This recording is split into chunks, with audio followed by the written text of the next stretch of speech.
Ali planted himself in the center of the ring, squared up, flat-footed, hands high. True to his word, he let his fists fly early, looking to knock Frazier out in the first round. Despite all of his talk, no one had predicted that Ali would actually come out so aggressively. It was like the two had picked up where they'd left off in their first fight, almost as if this were simply the next round. Although Ali was being reckless opening up so quickly against Joe Frazier, there was a method to his madness. Frazier was known to be a bad starter. His style required time to read his opponent's tempo and get into a groove. Only then could he slip and weave his way inside to crowd and counter. Ali looked to take advantage of Frazier before he had time to figure him out, so he set a furious pace and threw his hardest shots from the opening bell. Frazier's plan was to rush Ali and hurry him into making a mistake.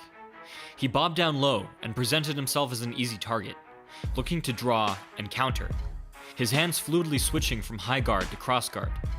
Futch's plan for Frazier was to have him once again counter Ali's unorthodox, open uppercuts. He waded into Ali's punches, crouching low before exploding into his blows. But unfortunately for Frazier, Ali was not throwing uppercuts, a punch known for being the most defensive strike in a boxer's toolkit. Ali was all offense. Eventually, Frazier tempted fate one too many times. It was not an uppercut, but a tight hook that slammed into Frazier as he charged in, stunning him. When Ali saw his unshakable, unstoppable rival wobbled in the first round, he went ballistic, unloading everything he had. But Frazier was made of tougher stuff, and got into Ali's rhythm just in time, weaving in between his attacks and pressing forward to put Ali on his back foot. Frazier walked to his corner having lost the first round, but with far better chances of winning the fight for having gotten past it. The second quickly arrived. Only a few seconds in, something happened that would drastically change the course of the fight. Ali grabbed the back of Frazier's neck, looking to reserve his energy early so he could later explode into action. But the referee, who had received a talking from Frazier's coach about this exact scenario, pulled Ali's hand away. When Ali tried the tactic again a moment later, the referee once more warned Ali, astonishing him by putting his own hand over Ali's neck to make sure he got the point. Ali was quickly forced to change tactics. He now looked to slow Frazier's pursuit by employing an extended guard. Holding his lead hand in front of Frazier's eyes, Ali tracked his head movement, steering him off course and blocking his vision. If Ali could not smother Frazier's attacks at close range, then it was best to not let him get close at all. Ali, a master boxer, expertly led Frazier into his punches. He used slower, off-rhythm feints to entice Frazier into slipping into vulnerable positions, and then upped the cadence of his next punches to exploit the new opening. But despite that, Frazier only upped the pace. Undeterred, as always, Frazier managed to close the distance. Ali's extended guard left his stomach and ribs wide open, and this was a major vulnerability against Joe Frazier. Unable to clinch when Frazier did get through his defenses, Ali was forced to simply cover up, taking the brunt of Frazier's lethal hooks on his guard, before pushing him back to the center of the ring. The bell sounded the end of the round. Annoyed at Frazier's relentless aggression even after having taken several high-impact blows, Ali yelled, "You dumb chump you," as Frazier walked away. Frazier waved him off dismissively. Ali, still believing an early knockout to be a certainty, blew kisses to the crowd in between rounds. At the start of the third, he made the few punches Frazier had landed in the second appear to be pure luck. He now paired his tight guard with his extended lead hand, mixing in his offbeat jab to set up harder shots. But Frazier, who Angelo Dundee referred to as an Energizer Bunny in boxing trunks, shrugged off Ali's punches as if they were nothing and marched forward, closer and closer. Ali was catching Frazier with the same tight hooks that had rocked him in the first, but Frazier didn't seem to notice he was getting hit. Ali's feints were still setting up several solid shots, but Frazier was now just simply taking them and returning one of his own. It was becoming more and more dangerous for Ali as Frazier got into his groove. All out of room, Ali shelled up in the corner. He invited Frazier to unload on his guard, pushed him away, and then, just as he had against George Foreman, called him back. According to the referee, Ali was reciting derogatory poetry for Frazier as he wailed on him, as if he were trying to win a boxing match and a rap battle all at the same time. Ali's hope was that he could incite Frazier into throwing wide, unfocused, sloppy punches that he could then deflect smother, and throw off course, just as he had done with George Foreman. But as Frazier put it, was no dope he was gonna rope this time. Sit on the ropes and he was gonna pay. I hit the chump whenever and wherever, the way Rocky Marciano used to do to guys. Arms, ribs, whatever was exposed, I beat on it. While it may have looked as though Ali was simply brushing aside Frazier's blows to the spectators in the crowd, each punch Ali absorbed required pinpoint accuracy and timing to deflect the impact and keep his guard intact. Frazier knew that Ali was bluffing and would be incapable of such a feat in just a few short rounds. After a minute on the ropes, Ali suddenly opened up, throwing a flurry of 6 punches in under a second. Frazier blocked or weaved around each one of them, then countered Ali's next attempt. Ali tried again, this time missing 5 in a row, but now was Ali's chance to show his resilience, throwing a 4th blinding fast flurry. Again Ali missed, and again Frazier countered. Now Ali threw for a 5th time. Joe returned fire, but Ali rode the hook back, sidestepped off angle, and finally caught Frazier with 2 thudding rear hands. Frazier charged forward, looking to pay Ali back, and then some. But unlike Frazier, Ali could fight just as well moving backwards as forwards. He rebounded off his back foot, catching Frazier with a chopping right and landing flush with the long lead hook. Not to be outdone, Frazier gave chase, catching Ali with the best punch he'd landed so far. Ali tried to play it off, wobbling his legs dramatically, but the reality was, he'd been shook. It was only the 3rd round. The Thrilla in Manila was beginning to surpass the 2 epic fights that came before it. Now, going into the 4th, each man had already been badly shook by the other. With any other pair of fighters, this may have made them more cautious, more calculating. The round began with the same fire and fury as the last had ended. Frazier crowded Ali, weaved under his attacks, and landed a solid shot of his own. But Ali gave it less thought than a mosquito, continuing to throw and ducking underneath Frazier's return fire to escape the ropes. He knocked Frazier off balance as he pivoted away, and then caught him from the side with a sneaky, jarring right. The punch seemed to set the tone of the round, which proved overwhelmingly favorable for Ali. He led with crosses, pounding them into Frazier's skull. He ducked outside of Frazier's hooks, and controlled distance with both hands, using one to lead Frazier's head into the other. But Frazier's coach was not concerned. He figured that Frazier's frenzied pace was rushing Ali, not allowing him time to set himself and get the full weight of his body into his punches. Only time would tell if he were right. Frazier, meanwhile, started to pick away at any opening he could find. He received a warning from the referee on a low blow, but continued to target Ali's hips, destroying his mobility. Frazier had done the same during their first encounter, and Ali had been in pain each time he took a step for a week afterwards. But despite Frazier's best attempts, the 4th had clearly belonged to Ali. The 5th would not be so kind to the champion. Within the first minute of the 5th, it became apparent that cracks had started to appear in Ali's defense. Frazier was becoming better and better at getting around Ali's long lead hand, which he referred to derisively as his feather duster. He discovered he could knock Ali's arm aside and come up underneath, exploiting his exposed ribs. Now he began to dismantle Ali's high guard as well, jabbing high to provoke Ali to raise his hands, and then sinking in a deep shot that tore into his ribs. Inch by inch, Frazier moved in closer with each exchange. As Frazier himself put it, "I began to rev the engine. In taking on Clay, you have to crowd him and accelerate the tempo, not let him work at the pace he wants. Hurry him, and he'll begin to huff and puff." It became a battle of survival. Now that's my kind of fight. Frazier soon had Ali pressed up against the ropes, his arms weary, his legs tired. He no longer had the strength to shell up and hold firm as he had done in the second. He tried to fight from a crossguard, his body turned away, shielding himself from the brunt of Frazier's attacks. The great irony, which Ali probably would not have appreciated at the time, was that years ago the legendary Archie Moore had tried to teach Ali how to use the crossguard, so that he didn't always have to rely on his speed and mobility. But Ali had retorted that he didn't need it, as he planned to retire young. There was no doubt that Frazier had started to smoke. He dodged almost every punch Ali threw, pushed him back into the corner when he tried to escape, and pummeled his hands through to break Ali's guard and set up short, jarring punches. Frazier at last had the chance to follow through on Futch's strategy. He leapt out of his crouch to avoid Ali's uppercut, slamming a tremendous hook into the champion's jaw. All said and done, Ali was trapped against the ropes for nearly 2 minutes. If the fifth could be called challenging for Ali, the sixth was nothing but a complete disaster. Frazier was now timing the tight lead hooks that Ali had used to rock him in the first. A leaping gazelle punch whipped Ali's head back near the start of the round, and another connected not soon after. He chased Ali from corner to corner, short body shots tenderizing his ribs and hips. But while Ali may not have had the best guard, his head movement was still otherworldly. A well-timed turn of his head was often all that saved him from fight-ending punches. Although it was bad, Ali wasn't out of the fight yet.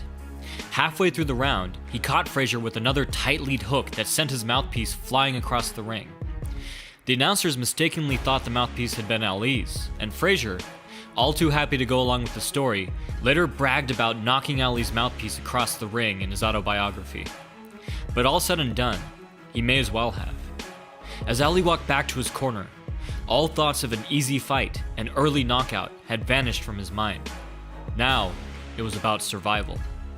In the corner, Dundee berated Ali, telling him, "We blew those rounds. You don't rest on the ropes against Joe Frazier." Ali knew he was right. He was in this for the long haul, and if he wanted to win, he needed to even up the rounds. He decided it was time to pay Frazier back. Ali danced and kept dancing, skipping, cross-stepping, and pivoting across the ring, his legendary jab whipping out like a snake. It pestered Frazier, targeting either eye, lashing out from 3 different directions, occasionally accompanied by a sort of rear hand jab, as Ali skewed his hips to work different angles. Most importantly, it set up Ali's stronger punches. But Ali could not dance forever. For all the punches Frazier had taken, punches that had knocked out far bigger, stronger men, he was somehow coming faster than ever. Ali was forced to rest on the ropes more and more often in the last minute of the round. Unable to clinch, he took a multitude of tremendous blows. As he walked back to the corner, he knew that he did not have enough left to dance the next time the bell called him out to fight. For the last round, Ali had flown across the ring, but now, Frazier had clipped the butterfly's wings. But if Ali could no longer float like a butterfly, he could still sting like a bee. In the 8th, unable to dance, unable to clinch, Ali instead stood his ground and went toe-to-toe with Smokin' Joe Frazier. The result was one of the most brutal rounds in the history of combat sports. Ali landed early and often, barely bothering to set up his shots. This was not intelligent boxing, this was target practice. Frazier was taking 2 or 3 shots to land one big one, a strategy that had served him well before. But these were not the light, stinging shots that Frazier had become accustomed to taking from Ali. Ali set himself low, rounded his center, and loaded his punches with the full force of his body. Becoming frustrated, Frazier threw a tremendous hook, but Ali pulled back, and now Frazier had thrown his body out of position. Ali took full advantage of the situation. But then, midway through the round, it became apparent that Ali had given all he had to give. He had punched himself out, and now his arms were just as tired as his legs. Frazier spent the remainder of the round destroying Ali's body, persuading Ali to lower his guard so he could target his head.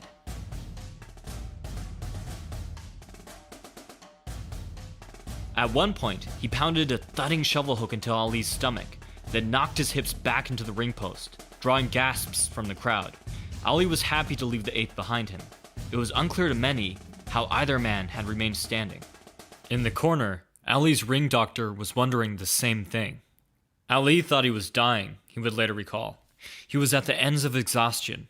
He was having trouble staying awake between rounds. This time, Ali would not be so quick to recover. He spent the majority of the next 2 rounds in sluggish retreat, most of his punches sailing harmlessly over Frazier's head. Although he landed well occasionally, Ali mostly spent his time dancing from corner to corner before languishing on the ropes, throwing little, clinching when he had the chance, and covering up the best he could.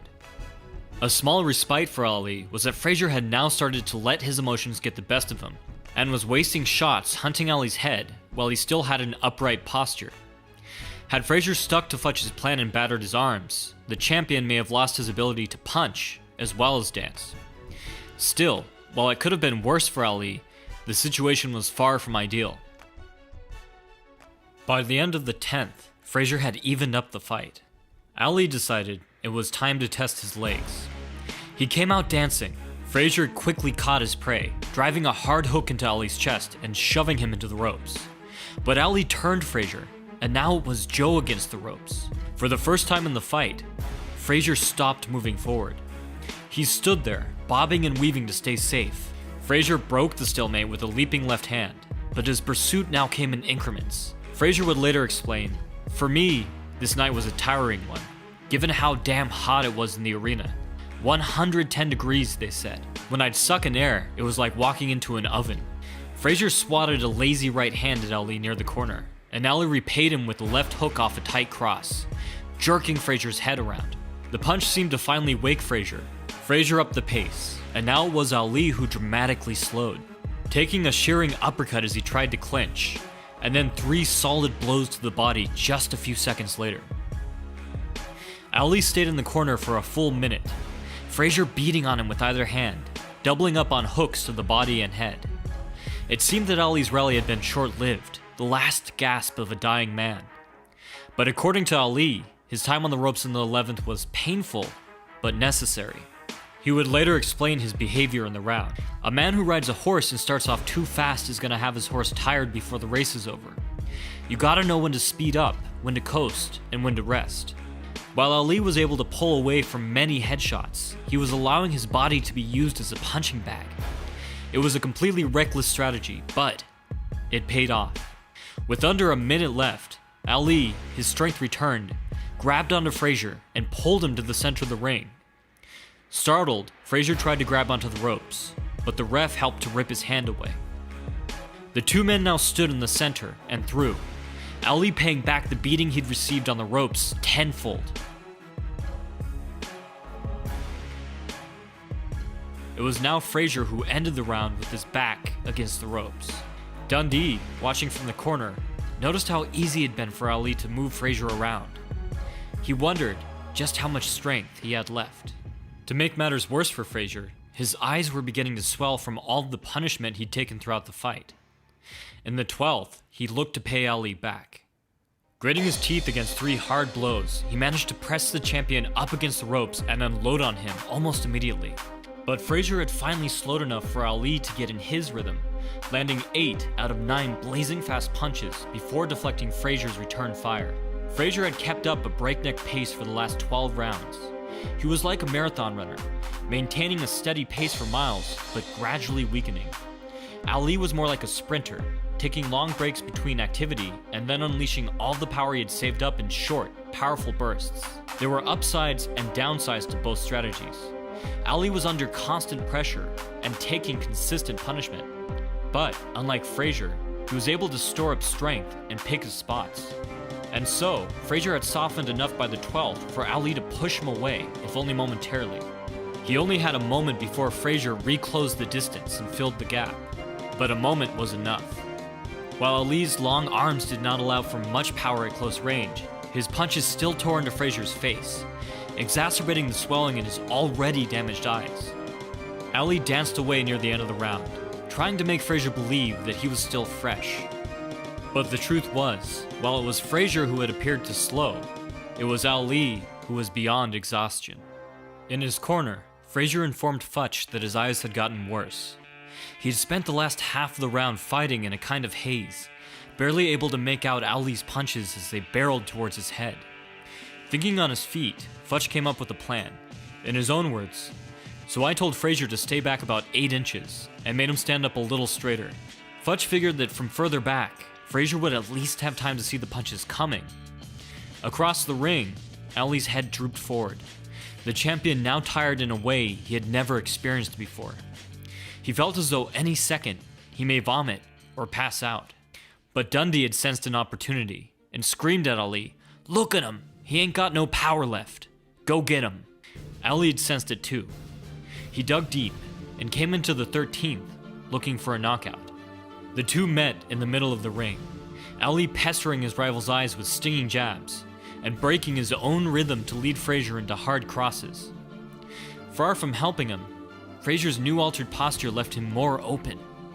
Midway through the round, Ali slammed a thunderous rear hook into Frazier's jaw, once again sending his mouthpiece flying across the ring, this time out into the audience. Sensing the time had finally come, Ali threw everything he had left at Frazier, landing hard right after hard right, giving all he had to put down the man who had once knocked him to the canvas and denied him his victory in the biggest fight of his life. Never had Ali inflicted so much sustained damage to his rival, and Frazier nearly lost his legs from under him more than once. "I fought him best I could," Frazier would later relate. "I could barely see. I was fighting on instinct, bobbing and weaving. Clay was timing me." But Frazier refused to fall. To quote Ali, "For the third time, Joe Frazier surprised me with his stamina, his relentlessness, and the gunpowder in his blows. I opened his lip and closed his eyes, but he still kept coming, forcing me onto the ropes, making me deliver power when I didn't even know if it was still there." Although he had nearly been knocked out twice in the round, Frazier was still able to throw bombs. Somehow still standing, still fighting, Frazier punctuated the round with a thunderous left hook at the bell. In Frazier's corner, Coach Eddie Futch had a difficult decision to make.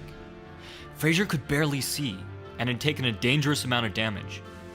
On the other hand, Frazier had still gotten tremendous punches through near the end of the round. Futch, one of the most perceptive coaches in combat sports, suspected that Ali was close to done. More than anything, he knew how much defeating Ali meant to Joe. He decided to give Frazier one last round to get the job done. In fact, he was right.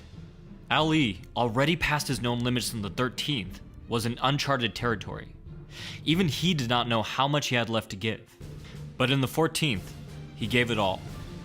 The bell called both out to face each other for the last time. The two circled, dead tired, the look of a wounded animal in the eyes of both. 3 fights, 41 rounds, 2 championships, and 5 years had brought them here. They had tested each other in every way possible, only to find that even now, their skill, physicality, and willpower were nearly even. Their bodies failing, their will driving them on, the fight balanced on a razor's edge. But then, just as it seemed as if both men had spent everything they had, somehow, Ali came to life. He threw one last furious assault, throwing punches as if he'd just come out for the first.